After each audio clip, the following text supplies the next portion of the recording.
Tahukah kamu tokoh-tokoh yang ada pada foto di atas? Atau apakah kamu pernah membaca dan menulis tentang mereka? Ya, mereka adalah tokoh-tokoh hebat yang karya dan perjalanan hidupnya menginspirasi banyak orang. Kalian juga bisa loh menjadi sukses seperti mereka. Salah satu caranya adalah dengan mempelajari riwayat hidup dari tokoh-tokoh tersebut. Kemudian menteladani dan meniru karakteristik unggul mereka. Nah, kisah hidup orang-orang hebat dengan pemikiran-pemikiran yang hebat dapat kita jumpai pada teks biografi.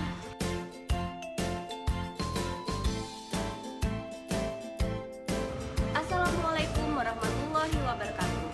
Halo, terima kasih sudah mengklik video ini. Kali ini kita akan mempelajari tentang teks biografi. Ayo, biografi siapa yang pernah kalian baca? Presiden Soekarno, Presiden B.J. Habibie, Maudy Ayunda, Raden Ajeng Kartini, Ki Hajar Dewantara, Cristiano Ronaldo, Bill Gates, atau mungkin kalian mengidolakan salah satu member dari BTS, itu loh grup musik terkenal asal Korea Selatan. Apa itu biografi dan kenapa sih kita harus mempelajarinya? Yang pertama, kita akan membahas pengertian teks biografi. Secara etimologi, teks biografi berasal dari bahasa Yunani, yaitu bios yang berarti hidup dan grafien yang berarti tulisan. Jadi bisa diartikan teks biografi adalah teks atau tulisan yang berisi riwayat hidup seseorang yang menyajikan sejarah hidup, pengalaman-pengalaman, hingga kisah sukses orang yang sedang diulas. Umumnya, hanya tokoh-tokoh yang dianggap penting dan dikenal secara luas saja yang diulas menjadi teks biografi. Ciri-ciri teks biografi. Yang pertama, teks biografi harus memuat informasi berdasarkan fakta pada tokoh yang diceritakan dalam bentuk narasi. Yang kedua, memuat sebuah kenyataan, pengalaman hidup seorang tokoh dalam memecahkan masalah-masalahnya sampai pada akhirnya sukses, hingga patut dijadikan teladan. Yang ketiga, teks biografi memiliki struktur yang jelas.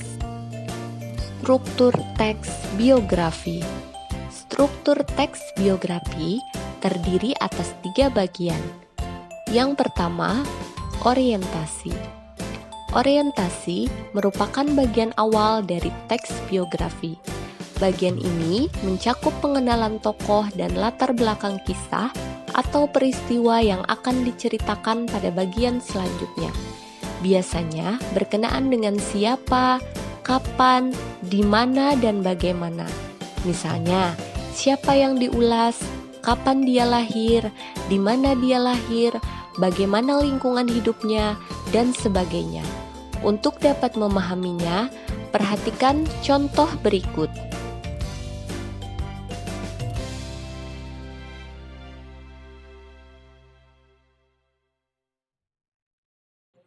Selanjutnya, struktur yang kedua, peristiwa penting.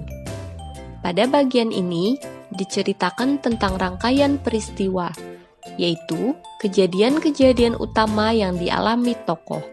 Bagian ini disusun secara kronologis sesuai urutan waktu. Untuk dapat memahaminya, perhatikan contoh berikut.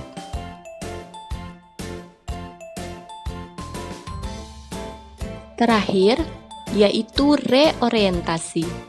Bagian ini berisi komentar atau pernyataan simpulan mengenai rangkaian peristiwa yang telah diceritakan sebelumnya.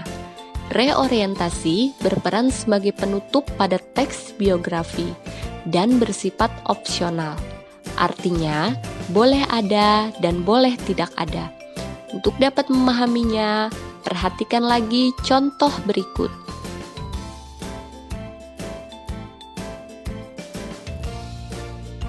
Kaidah kebahasaan teks biografi. Teks biografi memiliki beberapa kaidah kebahasaan. Yang pertama, menggunakan pronomina, yaitu kata ganti orang ketiga tunggal. Contohnya, kata ia, dia, beliau. Misalnya, pada biografi Maudy Ayunda. Maudy Ayunda adalah seorang artis, model, aktivis, penulis, dan penyanyi berkebangsaan Indonesia. Dia memulai karirnya. Nah, kata dia merupakan kata ganti orang ketiga tunggal. Karena tidak mungkin sepanjang teks kita menuliskan nama Maudy Ayunda, Maudy Ayunda, Maudy Ayunda terus-menerus. Biasanya menggunakan kata ganti dia, ia, atau beliau. Kaidah yang kedua, teks biografi menggunakan kata kerja tindakan.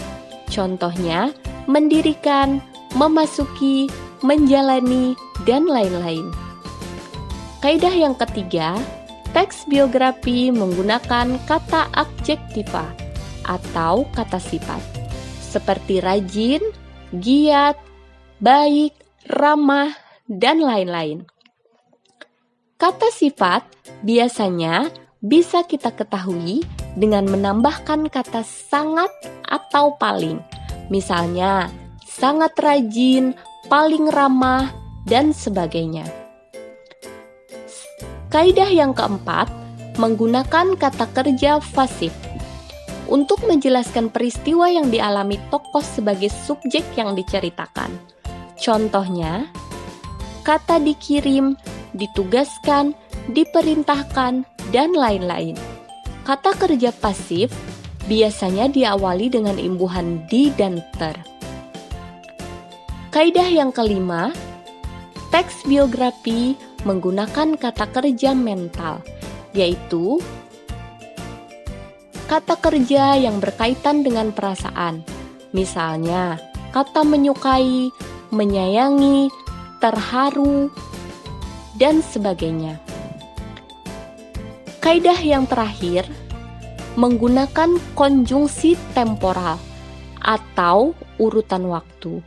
Contohnya, selanjutnya, kemudian, dan sebagainya. Demikian materi tentang teks biografi yang kita bahas kali ini. Semoga bermanfaat. Terus semangat, berjuang, pantang menyerah, jadilah yang terbaik hingga suatu saat nanti biografi kalianlah yang akan saya baca. Terima kasih.